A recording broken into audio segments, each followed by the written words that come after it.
Começar a gravar. Acho que já está gravando. Tá gravando, acho que ele tá gravando, tá gravando. Bom, pessoal, Matheus, Gabriela, João Lúcio, Letícia, Rafael e Larissa, por favor, vocês podem autorizar? Começa com o Matheus. Professor, meu nome é Matheus Ferreira, eu autorizo o uso da imagem e voz durante a gravação. Obrigado, Matheus. Gabriela. Meu nome é Gabriela Trindade e eu autorizo o uso da minha imagem e voz durante a gravação. João Lúcio, por favor. Meu nome é João Lúcio Costa de Oliveira Gomes da Silva, autorizo a gravação da minha voz e da minha imagem. Obrigado, Letícia.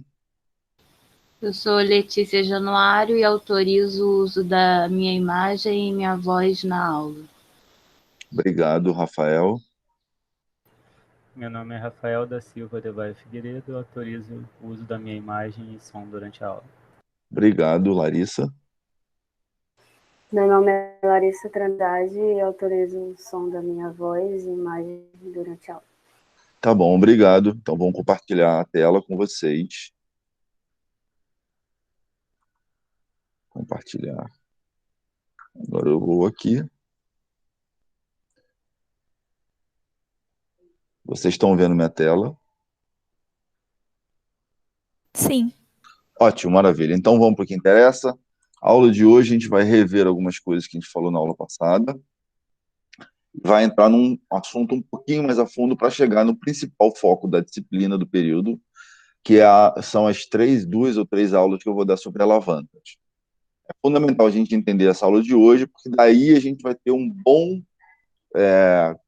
conteúdo básico para a gente entrar nas alavancas. E alavancas é fundamental, tá? Como sempre, eu faço um resumozinho da aula passada, rápido. A gente lidou com propriedades musculares, as propriedades são quatro, dentre elas a extensibilidade e a elasticidade. A extensibilidade é a capacidade que o músculo tem, a propriedade que o músculo tem de se deformar, mudar o seu comprimento. E a elasticidade é a propriedade que o músculo tem dele voltar ao comprimento que ele tinha inicialmente, tá? Então, se eu contraio o músculo, se eu encurto, se eu alongo, ele estende, e tem a extensibilidade, e ele vai voltar à posição original, caso não haja ruptura do músculo, e ele rompa alguma unidade, alguma estrutura, a junção miotendínea ou desinserção do tendão, ele volta à condição original. A terceira propriedade é a irritabilidade, a capacidade que o músculo tem de ser irrigado eletricamente para que, posteriormente, tenha a função e a propriedade de contrair. E a contratilidade é a última das propriedades importantes do músculo. E é extremamente interessante porque a gente pensa em contratilidade no que a gente tange a funcionalidade do músculo. Ele é feito para fazer força, na verdade, né? A gente tem esses caras todos aí no nosso corpo para fazer força. Se esses caras não conseguem fazer força, eles pedem a principal função dele, né? A gente também organiza hierarquicamente ou estruturalmente o músculo, desde da junção dele, músculo com tendão, e aí a gente vai ter o músculo propriamente dito, o músculo esquelético, que é o músculo que a gente estuda na disciplina, e esse músculo esquelético, ele é envolvido por um tecido conjuntivo que a gente chama de epimísio, que dá forma a esse músculo, que limita o tamanho dele. Se eu quiser olhar de forma mais microscopicamente, a gente já começa a diminuir essa hierarquia, e o músculo é composto por diversos fascículos, e esses fascículos também são unidades que são envolvidas a partir de um outro tecido conjuntivo, que é o perimísio. Da mesma forma, o fascículo ele é composto por diversas fibras musculares, ou células musculares, e essas fibras musculares também são envolvidas por tecido conjuntivo que dão forma a ela, que a gente chama de endomísio. Cada fibra muscular é composta por milhares de miofibrilas, e essas miofibrilas são compostas basicamente por sarcômeros.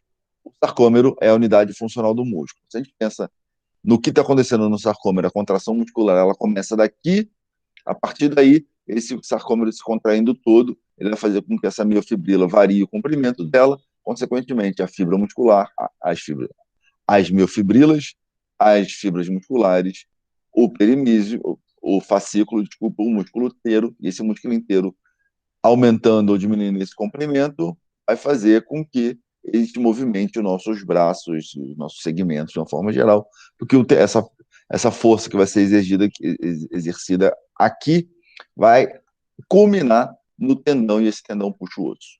Então, é um contexto geral das estruturas. A gente começa a olhar mais microscopicamente. A miofibrila, ela pode, dando um zoom nela, ela vai aparecer mais ou menos assim. Se eu quiser fazer um esqueminha bonitinho, tem isso aqui. Isso aqui seria um sarcômero, que é separado pelas suas linhas Z's. Então, tem uma linha Z de um lado e outra linha Z do outro. E tem uma linha M que divide ele no meio. Então, tem meio sarcômero para cá, meio sarcômero para cá, proteínas contráteis, que a gente chama de actina e a miosina, e uma outra proteína, que é a maior proteína, a proteína gigante dentro do músculo, que a gente chama de titina. Esses sarcômeros, eles podem ser alinhados em série, um atrás do outro, dando uma característica de tamanho da miofibrila, consequentemente, tamanho do músculo, de uma forma geral. E também a gente pode olhar eles lado a lado, que a gente vai chamar isso de sarcômeros em paralelo. Quando aqui eu tenho 3 em série, aqui eu tenho outros 3 em série, então eles têm 3 pares de sarcômeros em paralelo. Tá? A gente tem várias estruturas, proteínas como a desmina, o sarcolema e outras várias estruturas, a esquelemina, que vão dar ordem, vão organizar, vão deixar o músculo lá do jeito que ele tem que estar, o sarcômero do jeito que eles têm que estar naquela condição. A gente também falou da organização das fibras musculares, que a gente chama isso de arquitetura muscular, e dependendo de como as fibras estão organizadas dentro de um músculo, a gente caracteriza esse músculo por músculo fusiforme, onde as fibras estão desde a sua origem distal até a sua origem proximal, ou inserção, origem e inserção, tanto faz. Eu prefiro muito mais usar o nome de origem distal e origem proximal. E se essas fibras forem muito longas, grandes, eles vão ter características de encurtar rápido. Quando a gente encurta rápido, a gente consegue fazer a contração muscular com uma velocidade muito grande. Só que nem todos os músculos são assim, na verdade, pouquíssimos são assim, muitos são assim, diagonais. Então, as fibras estão organizadas de forma diagonal ao tendão ou a uma poneurose, que é um tecido conjuntivo que varre o músculo inteiro. A gente chama esse tipo de músculo de penados. E aí uma analogia que eu faço, se você coloca no estacionamento numa rua um carro atrás do outro, ele cabe 5 carros. Se eu inclino a 45 graus cada um desses carros, vai caber em torno de 8, 10 carros. Quanto mais carro, mais vaga tem. E é o mesmo raciocínio que a gente consegue extrapolar para a organização das fibras musculares. Que estão na diagonal, porque cabe muito mais uma do lado da outra. Quando cabendo muito mais uma do lado da outra, mais sarcômeros tem. Quanto mais sarcômeros eu tenho, mais força esse músculo é capaz de fazer. Sarcômero é a unidade funcional do músculo. Tá? Gente, se tiver alguma dúvida, pergunta. E esses músculos, a gente classifica eles como penados, e eles podem ser unipenados, bipenados, que eu tenho a poneurose bem no centro do músculo, e aí separo fibra para um lado, fibra para o outro. Ou então eles podem ser os multipenados, como subescapular. E aí eu tenho ângulo de penação, que é uma das formas de a gente olhar esse músculo ao longo de todo esse comprimento muscular. E a arquitetura muscular, ela pode ser classificada de acordo com a organização das fibras, mas eu tenho também variáveis ou parâmetros dessa arquitetura muscular que vão fazer com que a gente entenda qualquer, por exemplo, adaptação, seja ela instantânea ou seja ela crônica. Então, por exemplo, quando a gente olha a área de seção transversa de todos os fascículos, ou todas as fibras, ou não todos os sarcomas, todas as fibras e todas as miofibrilas e todos os fascículos, a gente consegue somar todas essas áreas dessa fibra. Somando tudo, a gente vai ter uma área de seção transversa fisiológica. quanto maior essa área de extensão transversa fisiológica, mais sarcômeros em paralelo eu tenho. Quanto mais sarcômeros eu tenho, mais força esse músculo consegue fazer. Tá? Se eu quiser olhar de uma forma não bidimensional, mas unidimensional, a gente tem o ângulo de penação, que ele também é mais ou menos, se reflete como a extensão transversa fisiológica. Então, por exemplo, esse ângulo de penação é um ângulo formado entre a aponeurose profunda, que é essa aqui embaixo, e a inserção desse tendão, desse fascículo nessa aponeurose. E aí, se esse ângulo for maior, é porque provavelmente eu vou ter mais sarcômeros alinhados em paralelo. Se esse ângulo for menor, provavelmente eu não vou ter tantos fascículos alinhados em paralelo. Então, essa é a ideia. Eu também, se eu quiser fazer um corte ao segmento, eu posso ter área de seção transversa anatômica. Então, pego o segmento e corto ele transversalmente, faço um corte mesmo. É como se eu pegasse um bife, um filé mignon, e cortasse ele em bifes, em pequenos bifes como se fossem bifes altos ou bifes baixos. Então, assim, eu tenho um corte transversal e eu meço essa área. Tá? Funciona mais ou menos assim. Se eu quiser olhar o sarcômero, o músculo longitudinalmente, eu tenho uma variável que a gente usa muito hoje em dia, que é o comprimento do fascículo. Então, eu estimo ele via origem e inserção do fascículo, ou da fibra, ou da miofibrila. Em geral, a gente fala do fascículo. E esse comprimento dele, a gente mais ou menos sabe quantidade, se eu tenho variação dele, se eu tenho diminuição ou aumento do comprimento dos sarcômeros, ou a quantidade de sarcômeros que vão estar alinhados em série, tá? E a espessura do músculo, que hoje em dia se usa muito. A espessura é uma medida em uma dimensão, que é mais ou menos parecido com a área, seção transversa, mas que é em duas dimensões, né? A área é medida em centímetro quadrado, metro quadrado. A espessura muscular é em centímetro, milímetro, tá?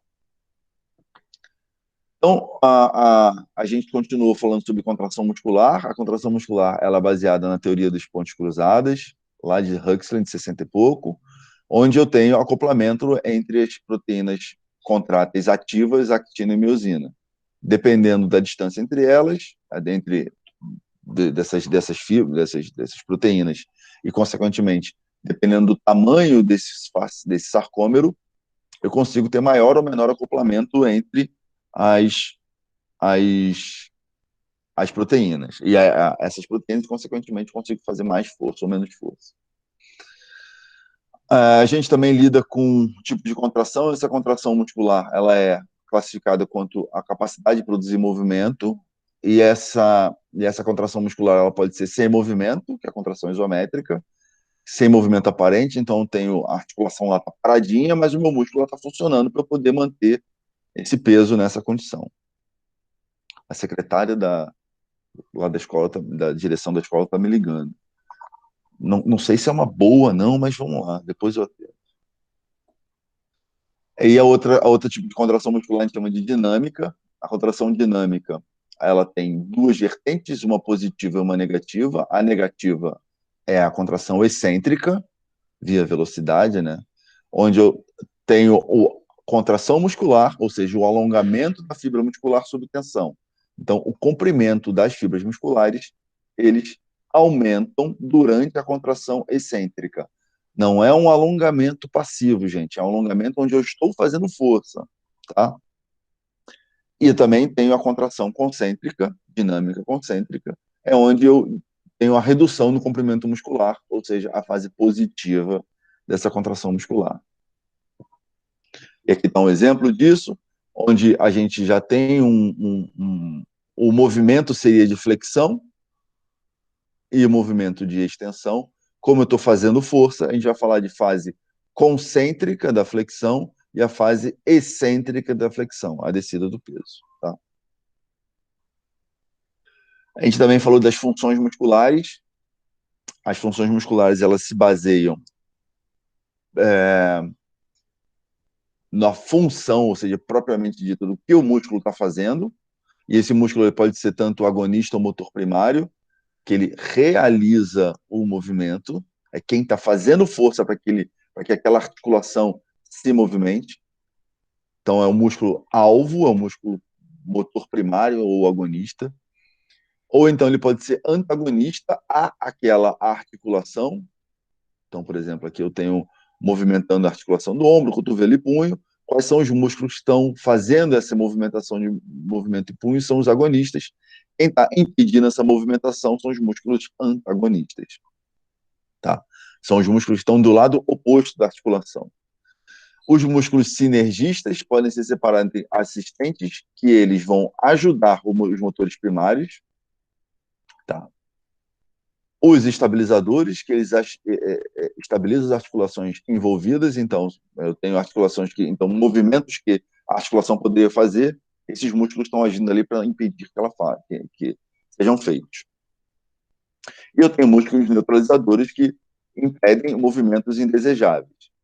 E aí eu pedi para vocês fazerem esse exercício, não pedia? Vocês fizeram, gente? Você pediu sim, professor. Eu não cheguei a fazer porque esse assunto de motor primário antagonista e sinergista para mim é um pouco complicado. Maravilha. E aí eu não tive tanto tempo para pesquisar e tal. Eu cheguei até a ver a aula de novo, mas ainda não cheguei nessa parte. Eu confundo muito, professor. Que bom. Estamos aqui para resolver esse problema, Gabriela. A Gabriela? É, né? Tá vendo como eu já reconheço a voz? Sim, sim. Tá vendo? Então, assim, é exatamente isso, Gabriela. Olha só. A gente está aqui para tentar resolver esses problemas. Quem não assiste a aula ao vivo tem esse problema. Na verdade, assim, eu vou ver se eu vou repensar aquela condição de eu gravar ou não gravar a aula. Porque se eu não gravar, todo mundo vai ter que assistir na hora, né? E aí vamos ver. Eu vou pensar. Estou tentando ajudar vocês, mas está complicado. Então, assim, a gente pensa aqui, por exemplo, nas funções musculares, músculo motor primário, agonista. Vamos pensar articulação por articulação. Então, a gente vai passar articulação por articulação. Ombro, cotovelo e punho. Mas eu vou me aprofundar em ombro e cotovelo, tá? Então, a gente tem que pensar quais são os movimentos que estão sendo realizados. A gente já falou das articulações, quais são os movimentos que estão sendo realizados. Pensando no ombro, ele está fazendo a flexão e a extensão do ombro, tá?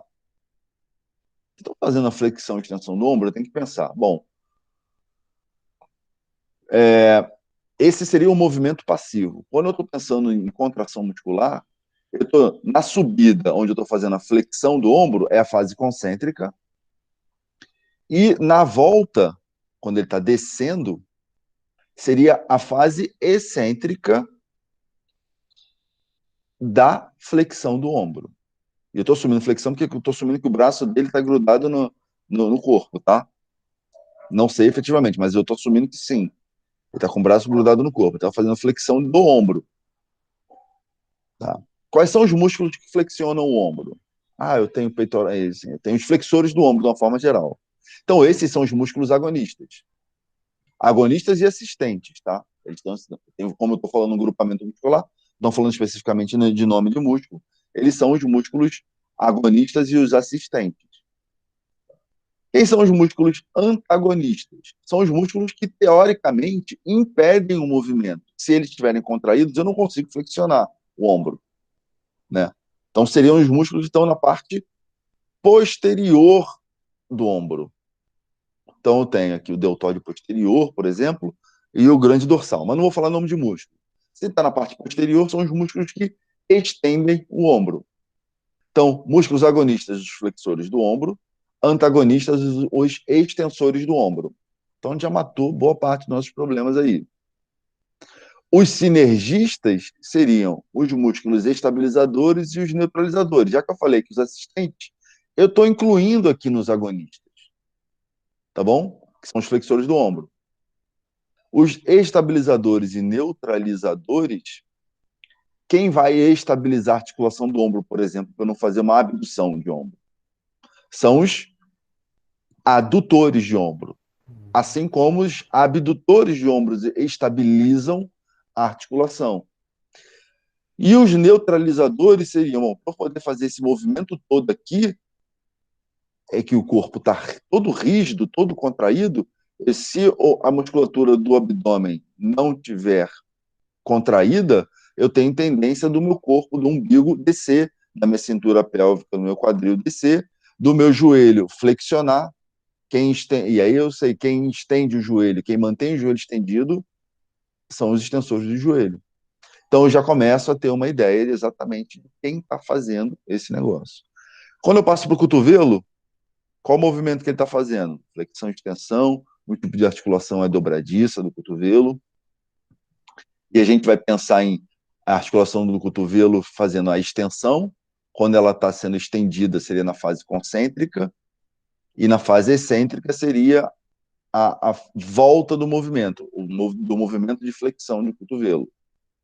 Só que, na verdade, eu estou fazendo força com os extensores do cotovelo para subir e estou fazendo força também para não despencar lá de cima, para voltar à velocidade, com velocidade controlada. Tá? Então, os agonistas são os extensores do cotovelo.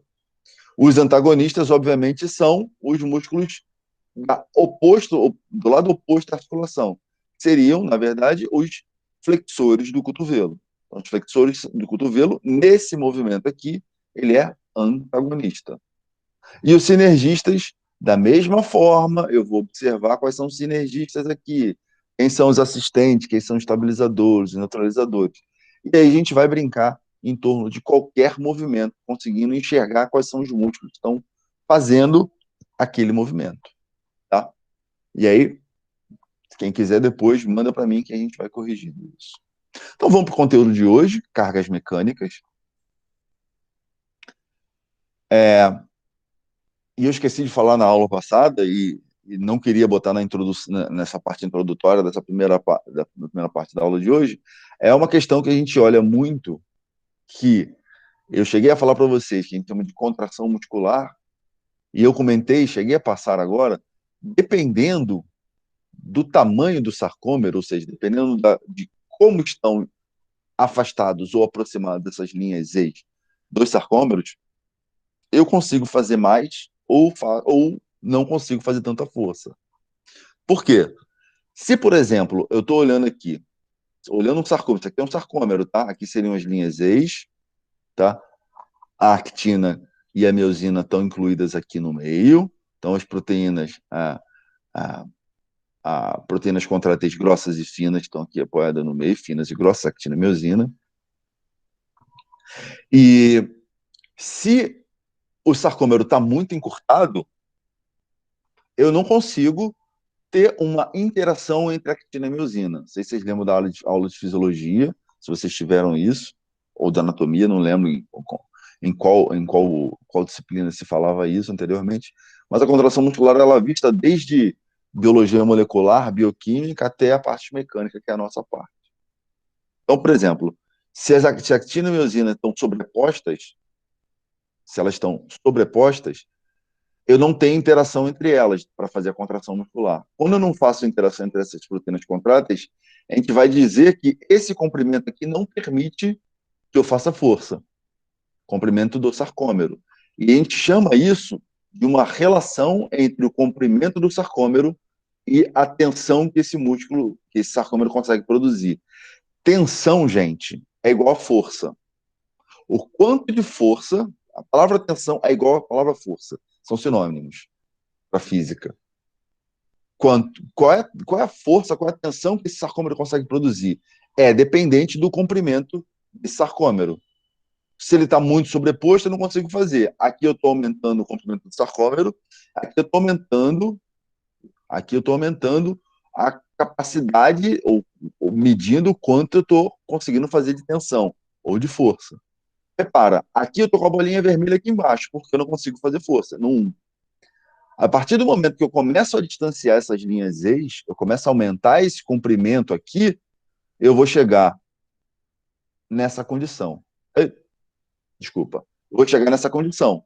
Nessa condição, eu começo a aumentar, se eu aumento essa distância entre as linhas ex, eu começo a fazer mais força. Mas eu não tenho o máximo de força possível, porque nessa condição 1 aqui ainda, aqui como se tivesse com a bolinha aqui, eu não consigo fazer o máximo de força porque eu não tenho ainda o máximo de interação entre actina e miosina. Aí eu começo a afastar mais ainda essas linhas ex. Aí eu vou chegar nessa posição 2, aqui, onde a bolinha vermelha está. E é onde a gente fala que eu tenho o máximo de interação possível entre as actinas e as miosinas. Com isso, eu tenho maior capacidade de produção de força de acordo com o comprimento ou a distância entre essas linhas ex. A gente chama esse ponto aqui de comprimento ótimo, sendo que, a partir daqui, se eu aumento ou se eu diminuo, eu vou diminuir a capacidade de produzir força. Por exemplo, eu vou diminuir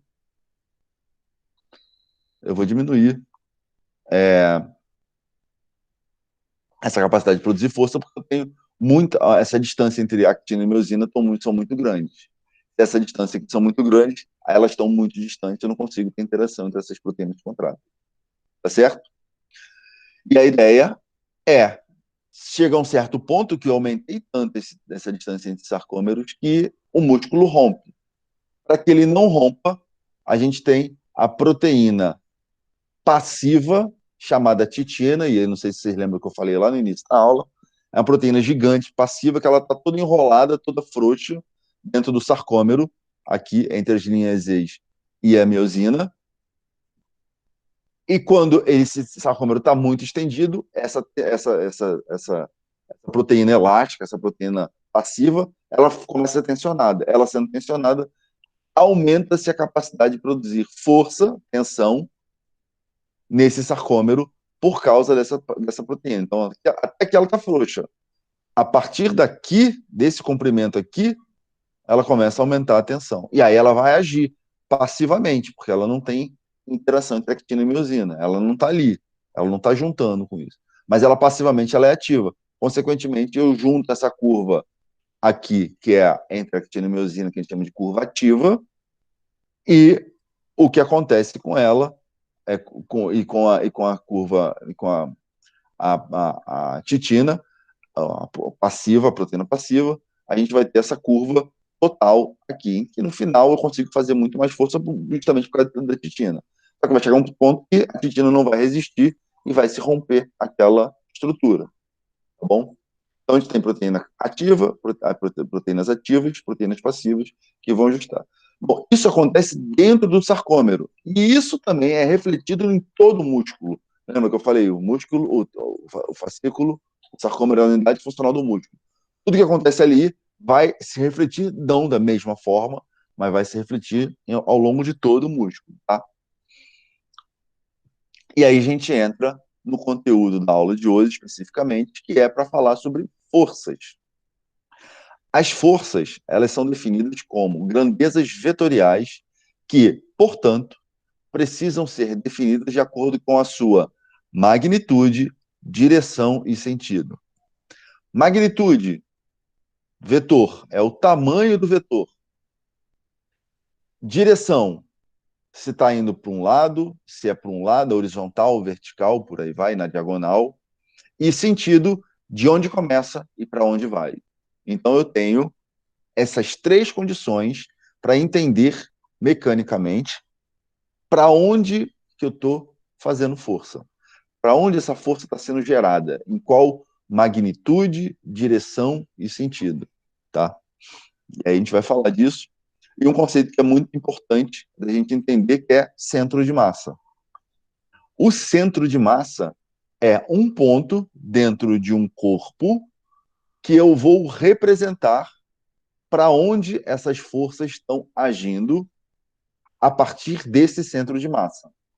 Tá? Então, por exemplo, se eu tenho uma caixa quadrada, essa caixa quadrada, se eu faço um X nela, se ela é quadrada, e tem a massa distribuída uniformemente ao longo dela toda, eu faço um X nela, o centro de massa vai ser bem o meio dessa caixa. Um halter, por exemplo, um halter desse sentido aqui, ele está sempre fazendo força para baixo, né? Por causa da ação da gravidade, mas mais à frente a gente vai falar disso. E se eu fosse representar a força desse peso aqui, desse halter aqui, seria do centro de massa dele. Mais ou menos, olhando uma vista aqui, seria aproximadamente aqui onde está o meu laser point. Tá bom? E aí ele vai ser, o centro de massa dele vai ser esse lugar aqui, e eu vou ter que dizer qual o tamanho dessa força. Deixa eu ver se eu consigo fazer isso aqui. Opções de ponteiro, caneta. Partindo desse ponto aqui, se ele está fazendo força para baixo, eu tenho a direção para baixo. Desculpa que eu estou fazendo com o mouse. Teoricamente deveria ser reto para baixo. Na horizontal. E eu tenho uma seta ou um vetor que eu posso representar aqui. Então, digamos que isso aqui seria a minha força peso, que vai empurrar sempre o meu halter ou qualquer coisa que esteja na gravidade para baixo. Tá bom? A partir daí a gente já começa a enxergar algumas coisas a mais que a gente vai usar na nossa disciplina, que é pautada basicamente nas alavancas. Então, por exemplo, se eu tenho um peso aqui, eu tinha feito aqui, olha só que bobo que eu fui. Se eu tenho um peso aqui, deixa eu ver se eu consigo voltar a opção de ponteiro, laser. Eu tenho peso aqui, eu tenho uma articulação que está aqui, a articulação do cotovelo, ele está segurando um peso, e se esse peso está sendo segurado para baixo, eu tenho um vetor que vai representar a força dele, que seria no centro de massa dele, que vai ser para baixo. Ou seja, ele vai ter magnitude, que é o tamanho desse vetor, tamanho dessa seta, sentido e direção vertical e para baixo. Sendo que, obviamente, dentro desse meu segmento todo aqui, dessa minha já vou falar dos termos, dessa minha alavanca toda aqui, eu ainda tenho o antebraço do cara fazendo força para baixo.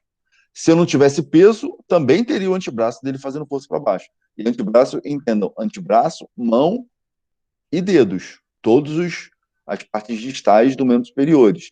Vai estar sempre empurrando para baixo, não vai? Não tem tendência sempre do meu braço cair, se eu tivesse com o cotovelo flexionado aqui. Então, tem o eixo articular aqui, essa minha força vai estar puxando para baixo, e eu tenho essa outra força aqui. E aí, de uma forma geral, eu somo essa força com essa força para me dar, dentro do meu contexto todo, eu tenho um vetor inteiro que deveria estar representado no centro de massa, que vai somar o meu halter com o meu antebraço, antebraço, mão e punho, antebraço, mão e dedos, que vão estar mais ou menos aqui, que vai ser puxado para baixo. Isso é meio que qualitativo, tá, gente? Mas eu, para facilitar a vida de vocês na disciplina de cinesiologia, eu não vou abordar na verdade, eu vou abstrair essa força aqui do antebraço. Força-peso do antebraço. Eu vou olhar só sobrecargas. Cargas extra que a gente está usando para que facilite o conceito geral desse conteúdo, que é pensar em forças que vão estar atuando naquele meu segmento. Tá bom? Então vamos lá, a aula de hoje tem como conceito a ideia de pensar em cargas mecânicas. Então existem diversos tipos de cargas mecânicas que agem no corpo humano, como forças musculares, gravitacional, força de ruptura. Na verdade, o nosso corpo ele reage a forças o tempo inteiro. O tempo inteiro a gente está reagindo a forças. E entenda, força é igual a tensão. Eu tenho tipos de cargas mecânicas que são forças, e essas forças é igual a tensão. Sempre que eu estou falando de tensão, eu estou falando de forças. Tá bom? E eu classifico esse tipo de força de acordo com a ideia central dela. E eu tenho pressupostas para isso. Então, quando eu estiver falando de tensão, estou falando de forças. Então, assim, estou aqui agachado. Eita, travou. Estou aqui agachado nessa posição. E quero levantar uma caixa, eu vou partir daqui para chegar aqui. Aqui, a caixa não está fazendo força nenhuma em cima de mim, do meu corpo. Ela está no chão. A partir do momento que eu tiro ela do chão, ela começa a fazer força no meu corpo. E o meu corpo tem que reagir a força que a caixa está fazendo. E essa reação dessas forças, a gente estuda que essas reações são as forças que os nossos músculos fazem para que a gente mantenha uma posição, uma postura. Sempre que eu estou em pé, por exemplo, eu tenho forças atuando ali. Se eu não tivesse em pé na Terra, né? Eu estou em pé na Terra, eu tenho a gravidade, a ação da gravidade, isso é uma lei física que eu vou falar mais à frente para vocês. Eu estou em pé, eu estou tendo forças que vão agir em cima de mim. E vocês podem reparar que eu estou em pé, eu estou com o quadríceps contraído, vocês podem encostar nele, eu estou por mais que seja com baixa magnitude, baixa intensidade, o meu quadríceps está contraído. Senão, meu joelho flexionaria e eu cairia no chão. Mesma forma o tornozelo, mesma forma o quadril, mesma forma a coluna inteira. fazem com que a gente esteja em pé, tá? Os músculos que envolvem todas essas articulações. E aí eu vou fazer um agachamento, por exemplo, eu vou ficar na ponta do pé, numa condição dessa. Eu tinha separado essa imagem aqui interessante, tá, por causa da menina da dança, eu não sei se ela está aí. Assim como eu também tenho várias forças que vão agir em torno de cada uma dessas articulações, e aí a gente vai responder em torno disso. E a nossa ideia da disciplina é passar por esses conceitos e chegar na física. Então, assim, até aqui tá ok, gente? Ou estou com dúvida? Ok, na medida do possível, né? Porque Sim. tá só complicando. Mas a ideia é essa. Se fosse para facilitar, vocês iam fazer outra matéria. Cinesiologia é difícil. Tô brincando. Cinesiologia é bem legal. Vocês vão ver. Gente, eu não consigo ver o chat, tá? Não dá para ver chat. Então, por favor, abre o microfone e fala. Fica à vontade. Então, por sou exemplo. eu falei que a menina da dança tá aqui. Obrigada. É porque tem uma outra aluna também, que é a Beatriz, mas ela não tá aqui hoje. Tudo bem. Obrigado. Seu nome, desculpa? Sou Letícia. Tá bom, Letícia. Então, ok. Ó, tá bom, Letícia. A ponta do pé tem algum nome, não tem? No balé eu sei que tem. Em dança em geral tem? Hã? É meia ponta. Meia ponta, ok. A gente tem forças extremamente diferentes quando a gente está em pé. Meia ponta, se estiver na ponta mesmo, né? Na ponta do dedinho. Não tem isso? Tem outro nome? Sim, é ponta. Ok. Ótimo, maravilha. Então a gente tem forças diferentes agindo aí, tá? Então, a primeira força que eu vou falar para vocês é a força de compressão. Ocorre quando existe uma força axial aplicada, dirigida no sentido interior do corpo. Ou seja, não sei se vocês estão me vendo. Eu estou aparecendo em algum lugar na tela? Sim. Ok. Então vocês estão me vendo, né? Então eu estou aqui. Vou apertar. Eu vou fazer. Estou com uma caneta na minha mão e vou fazer uma força de compressão nela. Estou empurrando um lado, estou empurrando o outro lado. Essa força de compressão desse lado de cá, do meu lado esquerdo, fez com que a ponta saísse. Então, eu estou tendendo a diminuir o comprimento de um corpo, quando eu aplico a força de compressão. Isso pode ser para qualquer coisa. Por exemplo, se estivesse comprimindo o telefone. Estou comprimindo o telefone aqui. Estou fazendo força. Eu estou tendendo a diminuir o comprimento desse telefone. Isso pode ser de lado, pode ser de cima, pode ser com uma mão, duas mãos, diversas formas. Então, quando eu tendo a diminuir o comprimento desse segmento, a gente chama isso de força de compressão, resultando numa redução do seu volume com deformação elástica. Elástica ele deforma, mas ele pode voltar caso eu não tenha uma deformação plástica, que seria uma quebra do tecido, ou que eu não volte àquela condição original. Então, por exemplo, eu tenho uma haste aqui que eu estou empurrando, eu estou envergando ela porque eu estou fazendo força de compressão. Toda vez que eu estou em pé, eu tenho força de compressão, porque o meu peso, a força-peso minha que eu tenho, ela vai empurrar o chão e o chão vai empurrar o meu pé de volta. Então, meu corpo está sendo comprimido por essa força que vai estar me empurrando para cima. E o meu peso vai estar empurrando para baixo. Vocês já repararam, já ouviram essa história? Se você mede a sua estatura quando você acorda, ela é uma, e quando você vai dormir é outra. Você sofre forças de compressão o dia inteiro, no teu corpo inteiro. E aí, como consequência disso, você vai diminuindo a tua estatura. Tá bom? E quando a gente fala de compressão, a gente leva a crer que a gente lembra de uma ideia de pressão. A pressão é um conceito físico que é força dividido por área. Ou seja, se eu tenho uma força aqui, que tem sua magnitude, direção e sentido, em uma determinada área, eu calculo o quanto de pressão. Se eu tenho 10 por 2, vai ser 5. Tá? Não estou falando de unidade ainda, porque não chegamos na hora. Tenho 10 unidades de força por 2 unidades de área, divido por 2. Tudo bem. Mas se eu diminuo essa área, ao invés de ter 2, eu tenho 1, essa minha pressão aumenta, porque o meu denominador diminui. Da mesma forma, Se eu diminuo a força, mantendo a área, essa minha pressão diminui, porque a área vai aumentar, o denominador se mantém, mas o numerador diminui. Consequentemente, a minha pressão diminui. Agora, também eu posso diminuir proporcionalmente os dois, e aí, como consequência disso, eu mantenho a minha pressão quando eu comparo com essa pressão aqui 1. Tá claro? Então, tudo depende de quanto de força está sendo exercida, força de compressão, e quanto de área está sendo usada para que essa força seja absorvida. E a gente chama isso de pressão. Aí, não sei se já ouviram falar, um termo chamado compressão patelar. É um tipo de pressão que é usada para se estudar o quanto a patela está pressionando o fêmur, pela sua colocação lá. Então, a gente tem algumas coisas para estudar em torno disso. O segundo tipo de força que eu vou falar para vocês é a tração. Tração é uma coisa, é a tendência, é a força aplicada em um corpo numa direção perpendicular à sua superfície de corte. Eu tendo a aumentar o comprimento de um segmento. Peguei a caneta, vou puxar ela assim para tentar aumentar o comprimento dela. Com isso, eu estou gerando uma força de tração. Entendam, a força de tração é um tipo de tração. A força de tração é um tipo de tensão.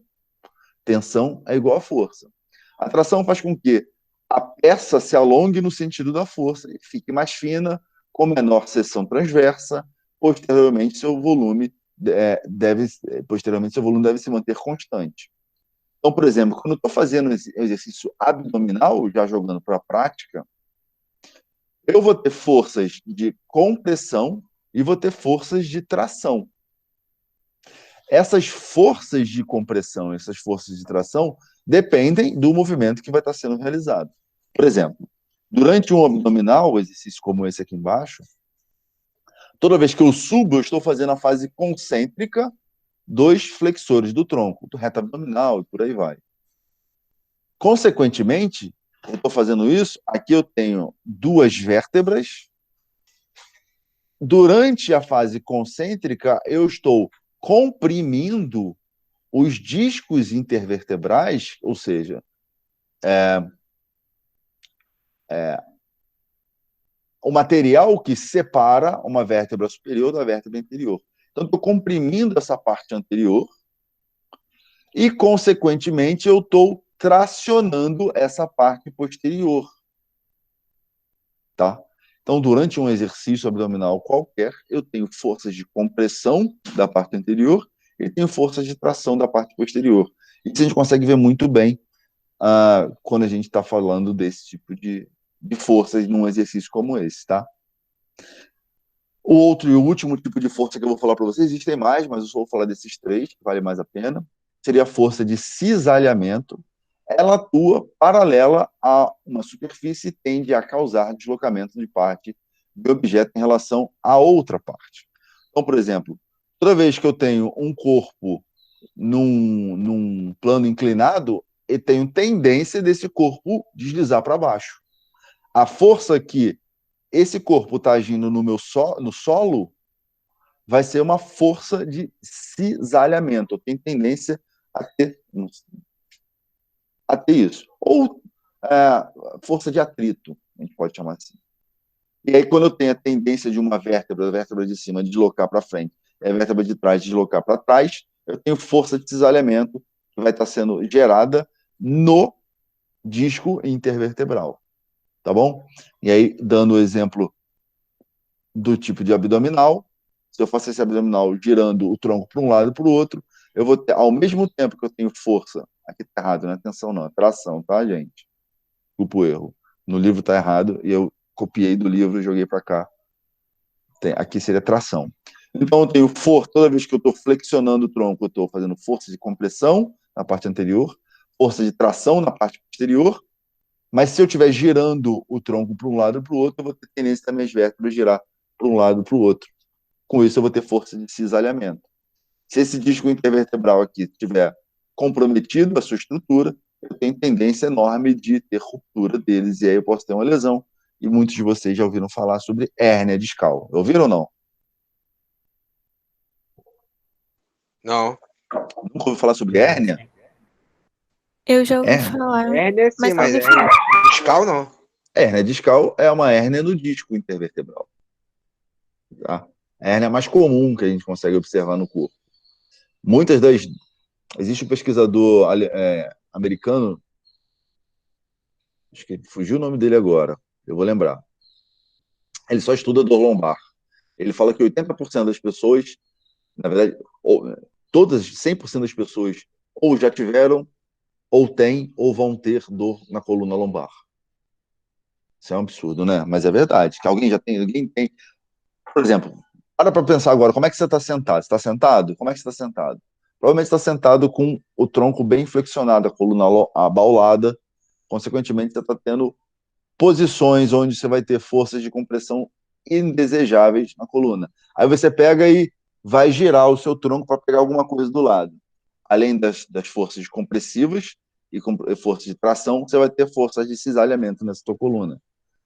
Se teu disco intervertebral estiver muito seco, não estiver hidratado, já tiver micro-rupturas nele, você tem tendência de ter uma ruptura nessa estrutura como um todo, e aí, consequentemente, você vai ter uma lesão chamada de protusão discal, que é uma prévia da hérnia discal, hérnia de disco. Tá vendo como cinesiologia é interessante? Você pode aplicar um monte de coisa que vocês já ouviram falar e está aí dentro do conteúdo da disciplina. Então, assim, quando eu estou falando de forças, eu posso somar essas forças. Se eu estou falando de forças, eu estou falando daquelas 3 componentes: magnitude, direção e sentido.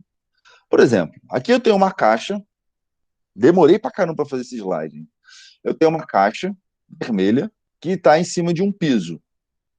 Se está em cima de alguma coisa, é porque essa caixa tem um peso, correto? Ela tem massa. Se ela tem massa, ela tem um peso.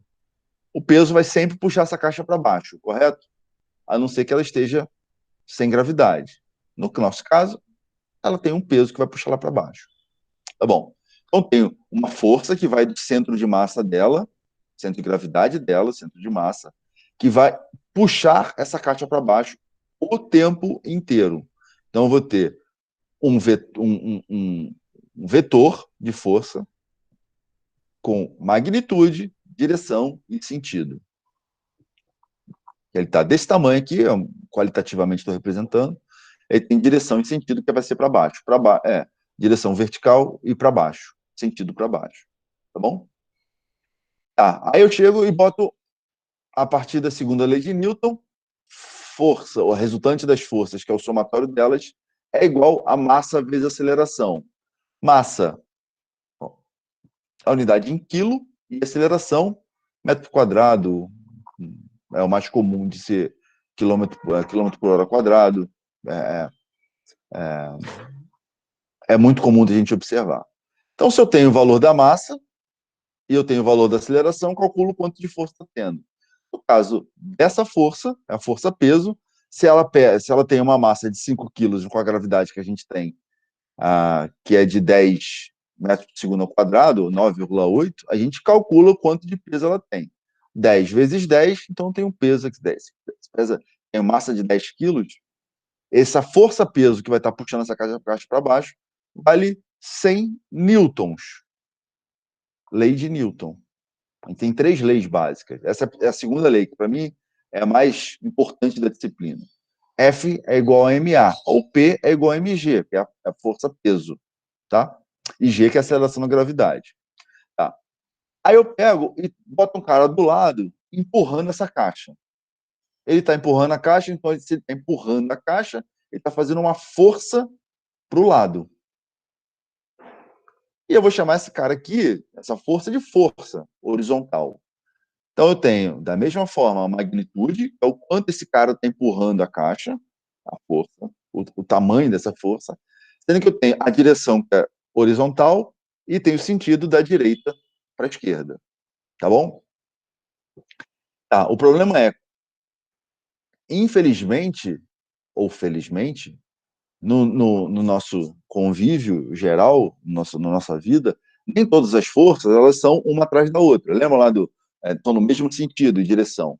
Por exemplo, se eu tenho... a gente estava falando de força-peso do braço, do antebraço e do halter que eu estou segurando, vai todo mundo sendo puxado para baixo. É tudo força-peso. Nesse caso, eu tenho uma força horizontal e eu tenho uma força vertical. Então tá. Se eu quero somar essas duas forças, eu vou ter uma força para cá, essa cinza que é a força-peso, a força do cara, e a branca para baixo, que seria a força-peso. Existe uma regra matemática, que é a regra do paralelogramo, que eu vou juntar origem e inserção dos dois, e eu vou fazer com que, se eu tivesse um quadrado, um paralelogramo, um quadrado qualquer, eu vou ter isso aqui, essa força em vermelho, sendo a força resultante. Então, se eu somar todas as forças que a caixa está sofrendo, ela vai me resultar numa força diagonal para baixo, com essa magnitude. Tá bom? Isso a gente vai ver ao longo de muito nessa disciplina.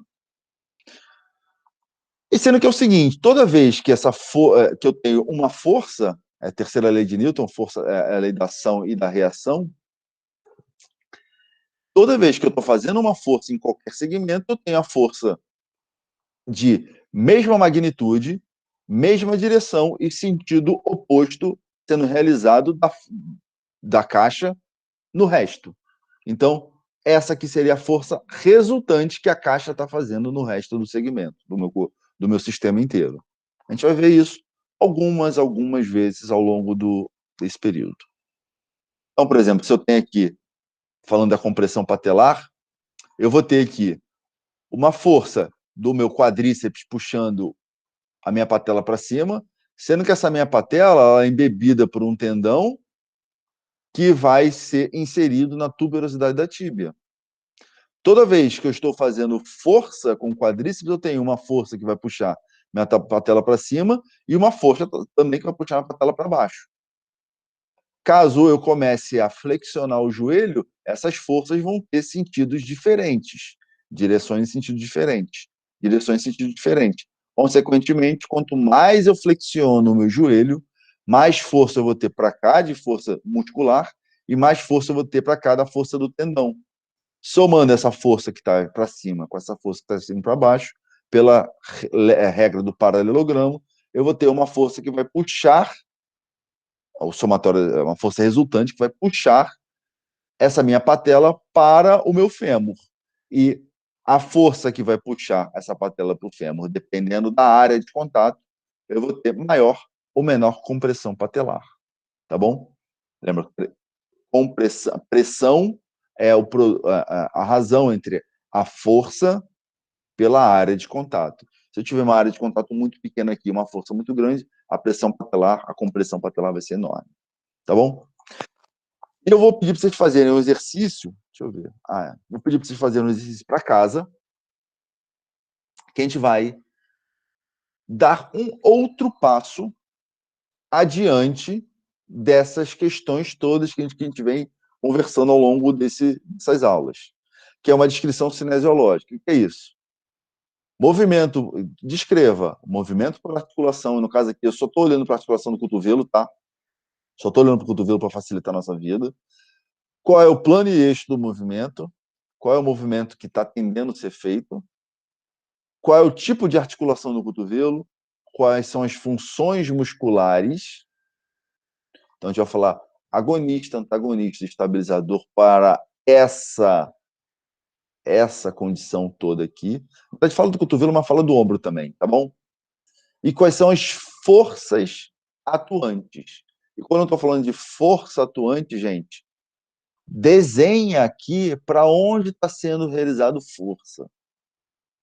Aí fica mais interessante a gente conseguir apresentar essa descrição cinesiológica para que na aula que vem a gente comece a fazer a introdução das alavancas, do conteúdo de alavanca, tá bom? Dúvidas? Sim, não? Como é que a gente faz? Não. Tá tranquilo? Bem tranquilo a aula hoje. Começou a ficar legal, né? Começou a ficar legal a disciplina. Agora começa a ficar mais gostoso para mim. Eu acho muito mais interessante essa... A gente começa a ver o negócio funcionar. é só teoria, só teoria, só teoria, é tática. É o negócio funcionando.